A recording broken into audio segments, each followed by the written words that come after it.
Shalom saudara pendengar saudara rohani yang dikasihi Tuhan Yesus Kristus. Selamat datang di Renungan Rohani malam hari ini.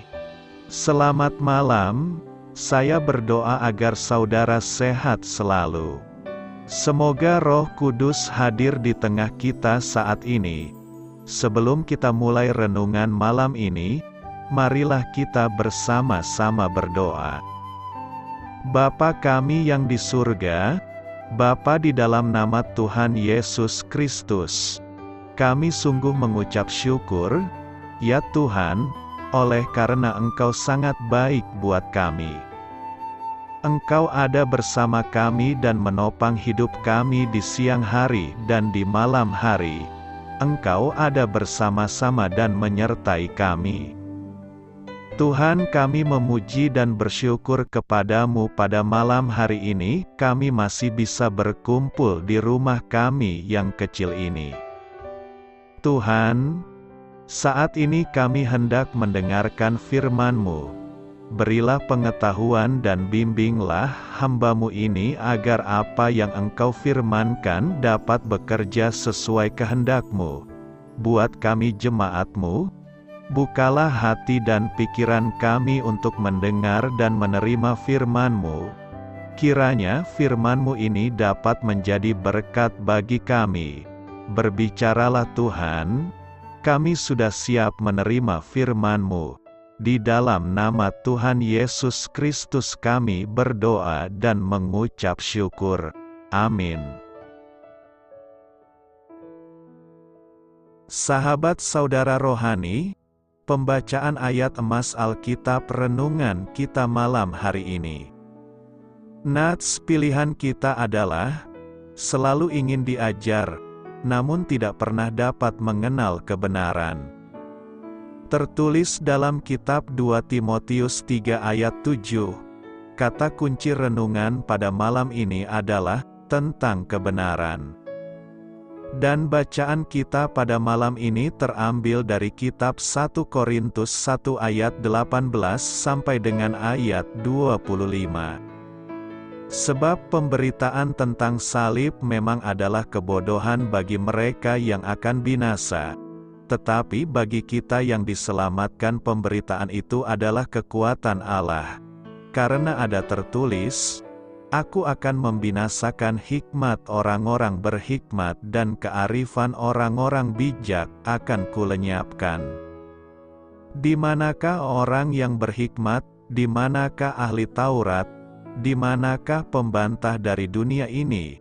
Bukankah Allah telah membuat hikmat dunia ini menjadi kebodohan? Oleh karena dunia, dalam hikmat Allah, tidak mengenal Allah oleh hikmatnya, maka Allah berkenan menyelamatkan mereka yang percaya oleh kebodohan pemberitaan Injil. Orang-orang Yahudi menghendaki tanda dan orang-orang Yunani mencari hikmat, tetapi kami memberitakan Kristus yang disalibkan. Untuk orang-orang Yahudi suatu batu sandungan dan untuk orang-orang bukan Yahudi suatu kebodohan. Tetapi untuk mereka yang dipanggil, baik orang Yahudi maupun orang bukan Yahudi, Kristus adalah kekuatan Allah dan hikmat Allah. Sebab yang bodoh dari Allah lebih besar hikmatnya daripada manusia dan yang lemah dari Allah lebih kuat daripada manusia. Tertulis di dalam kitab 1 Korintus 1 ayat 18 sampai dengan ayat 25. Topik dari ayat emas renungan kita adalah, pelajarilah firman Allah yang tertulis, untuk mengenal Kristus Sang Firman yang hidup. Mari kita mulai renungan malam kita. Untuk memulai hal baik, serahkanlah segala sesuatu hanya kepada Tuhan. Kisah inspiratif, pada tahun 1692, Harvard College mengambil moto Veritas Christo et Ecclesiae, yang artinya, kebenaran bagi Kristus dan gereja. Pada lambangnya terlukis 3 buah buku, dan salah satu buku tersebut menghadap ke bawah, melambangkan keterbatasan pengetahuan manusia. Tetapi dalam beberapa dekade terakhir ini, posisi buku tersebut telah diubah menghadap ke atas untuk mewakili kapasitas pikiran manusia yang tak terbatas, dan motonya telah berubah menjadi veritas, yang berarti kebenaran. Mengejar pengetahuan memang patut dipuji, tetapi pembelajaran dapat dengan cepat membawa kita pada kesombongan dan penolakan untuk mengakui keterbatasan kemampuan mental kita. Ketika hal itu terjadi, kita kemudian mengabaikan atau menolak kebenaran Alkitabiah.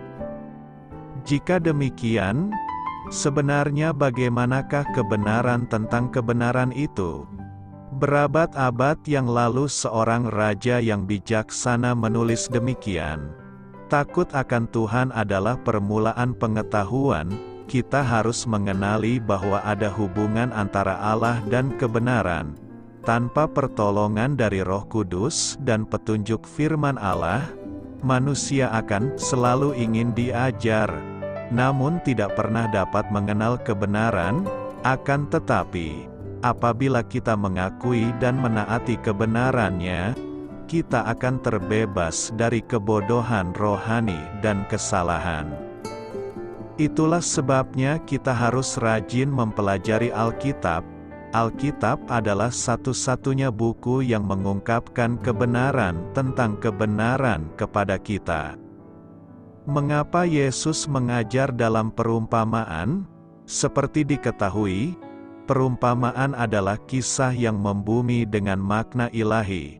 Tuhan Yesus sering menggunakan perumpamaan untuk menggambarkan kedalaman dan kebenaran ilahi. Kisah-kisah seperti ini mudah diingat, mempertegas, dan mengandung simbol yang penuh makna. Dalam Yudaisme, menggunakan perumpamaan merupakan bentuk umum untuk mengajar. Sebelum sampai di titik tertentu dalam pelayanannya, Yesus telah menggunakan banyak analogi grafis yang gampang dipahami bagi setiap orang, misal saja garam, roti, domba. Makna yang diwakili analogi ini dengan jelas menyatakan konteks yang ia ajarkan.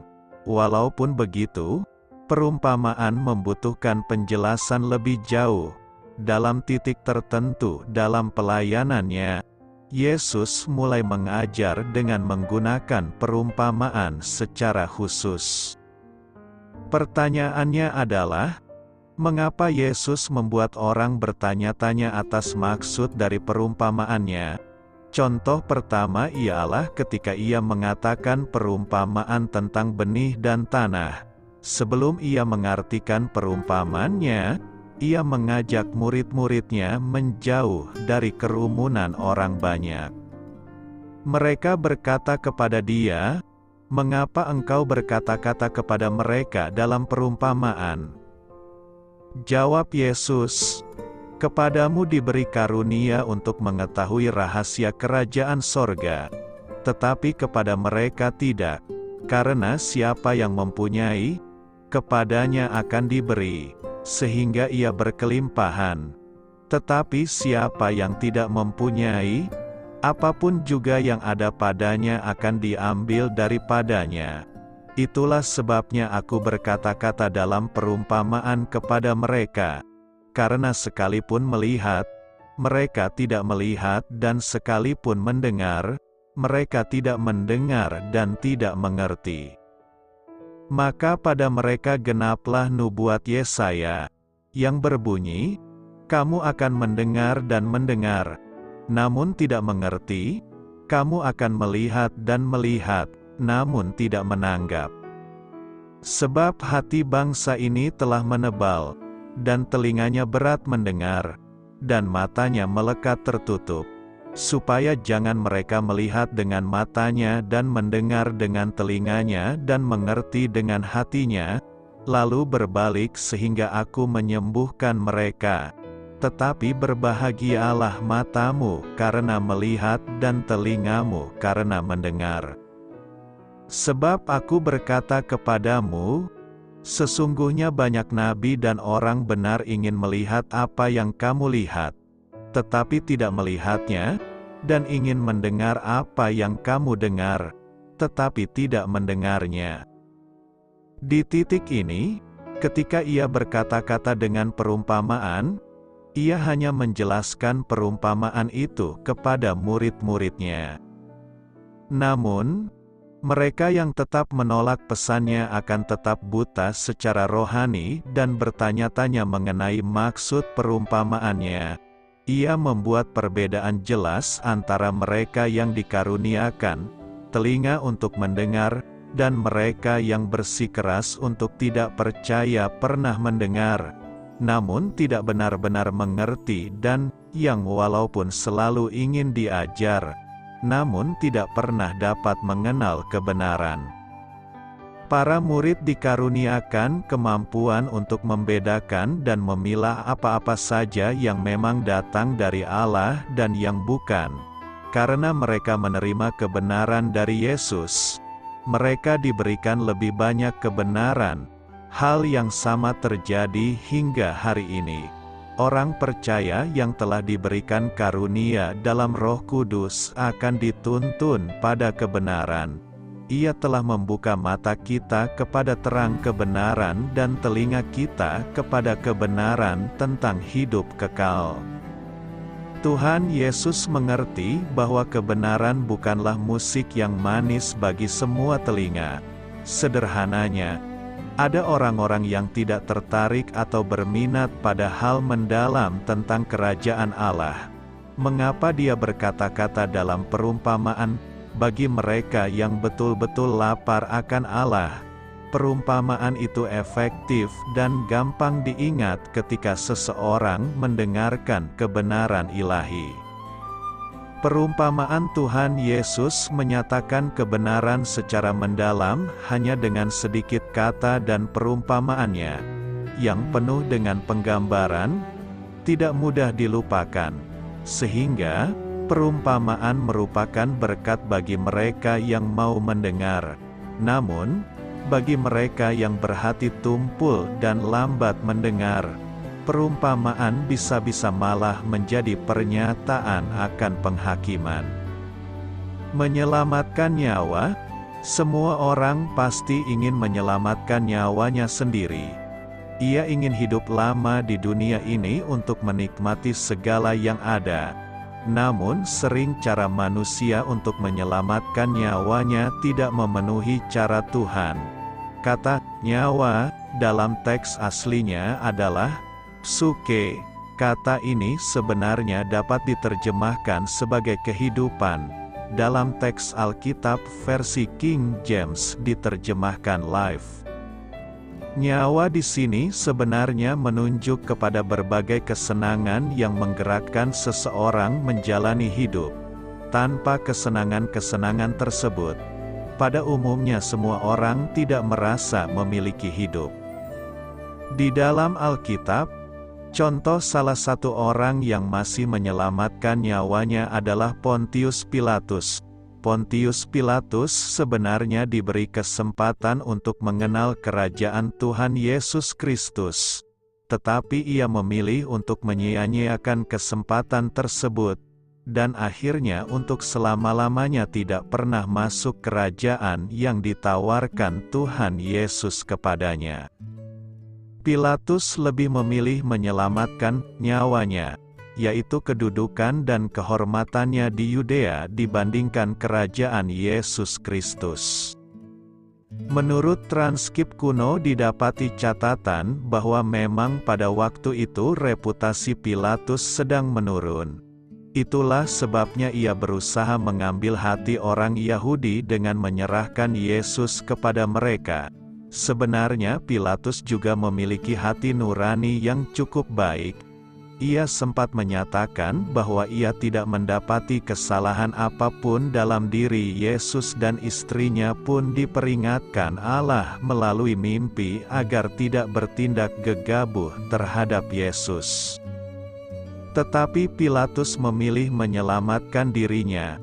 Akibatnya ia terhilang untuk selama-lamanya. Suatu hari nanti di hadapan penghakiman Tuhan, Pilatus tidak dapat berdalih, sebab Tuhan sudah cukup memberi peringatan kepadanya untuk tidak masuk ke dalam kebinasaan. Apakah ini berarti kalau Pilatus tidak menghukum Tuhan Yesus berarti Tuhan Yesus tidak disalib? Tentu Tuhan Yesus tetap akan disalib, tetapi seharusnya Pilatus tidak ikut terlibat menentangnya.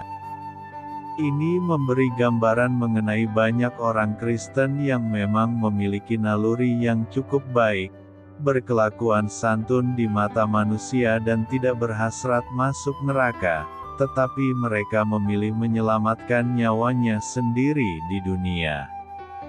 Mereka menganggap tindakan mereka tidak membuat mereka binasa, padahal Tuhan Yesus menuntut kesetiaan yang tinggi untuk berani meninggalkan kesenangan dunia demi kerajaan-Nya.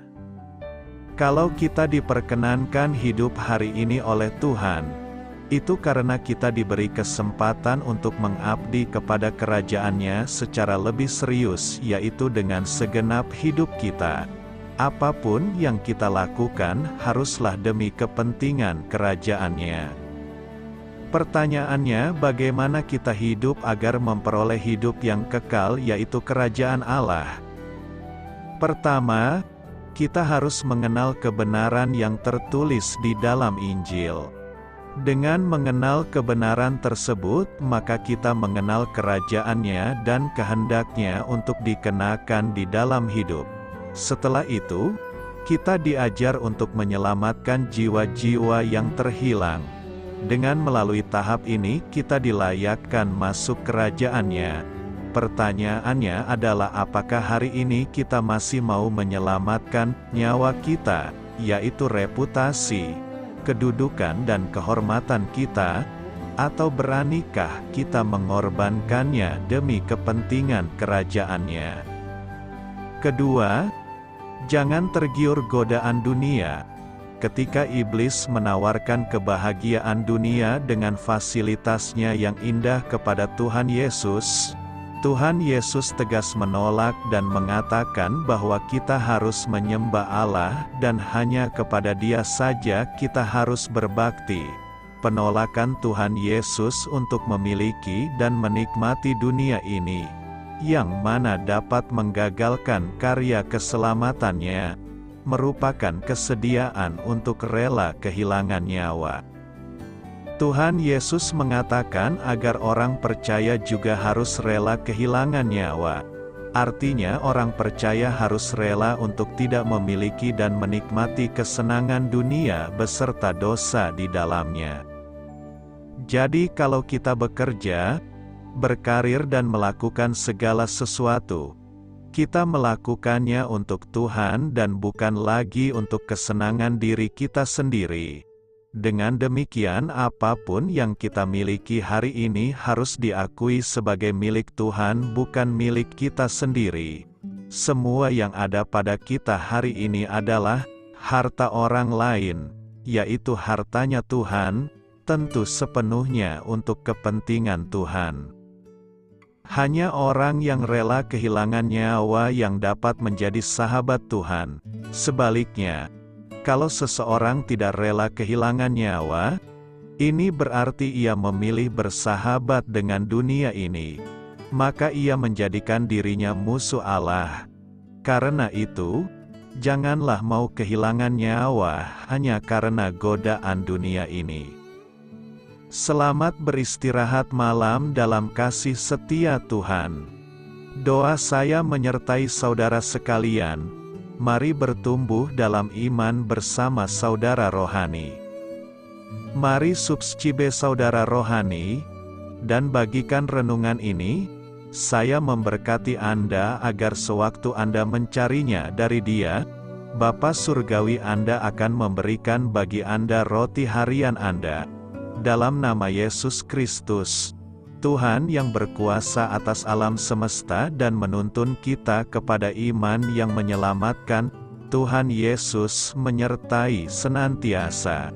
Terima kasih sudah berkenan mendengarkan renungan malam saudara rohani. Tuhan memberkati. Amin.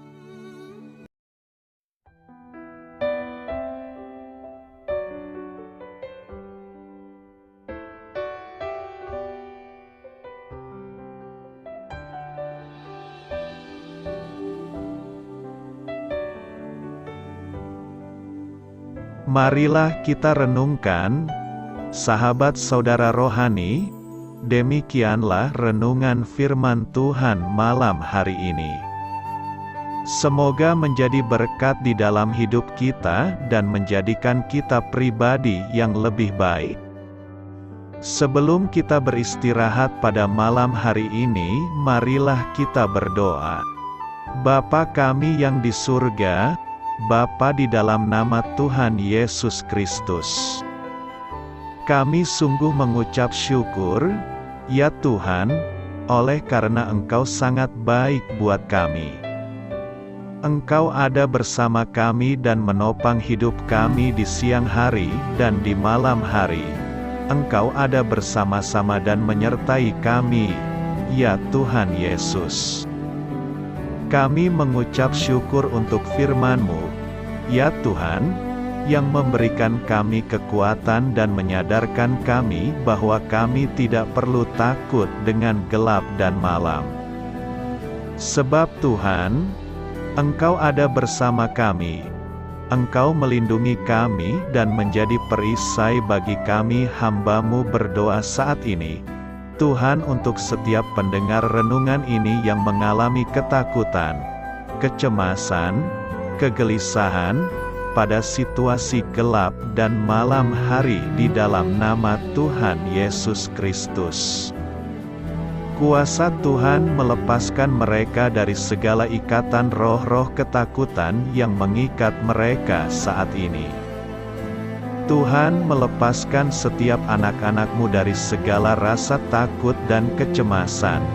Di dalam nama Tuhan Yesus segala kuasa-kuasa roh jahat, kuasa setan iblis yang mengganggu anak-anak-Mu, ya Tuhan, tolong hancurkan dan halaukan dengan kuasa-Mu. Dalam nama Tuhan Yesus Kristus, berkati setiap kami anak-anak-Mu, ya Tuhan, dan lindungilah kami. Kami aman di dalam Engkau. Ya Tuhan, penuhilah setiap hati kami dengan keberanian, damai sejahtera, dan sukacita serta ketenangan yang dari Tuhan. Berkati kami di malam hari ini, saat kami tidur dan beristirahat. Kuasa-Mu, ya Tuhan, menaungi setiap kami, memberkati dan melindungi kami. Bangunkanlah kami kembali besok pagi dengan kekuatan yang baru, tubuh yang sehat diberkati Tuhan, dan berkat-berkat yang baru Tuhan sediakan bagi kami. Terima kasih, ya Tuhan, kami sungguh mengucap syukur untuk firman-Mu yang menguatkan kami. Dalam nama Tuhan Yesus Kristus Juru Selamat kami, Bapa kami yang baik, kami mengucap syukur dan berdoa haleluya. Amin.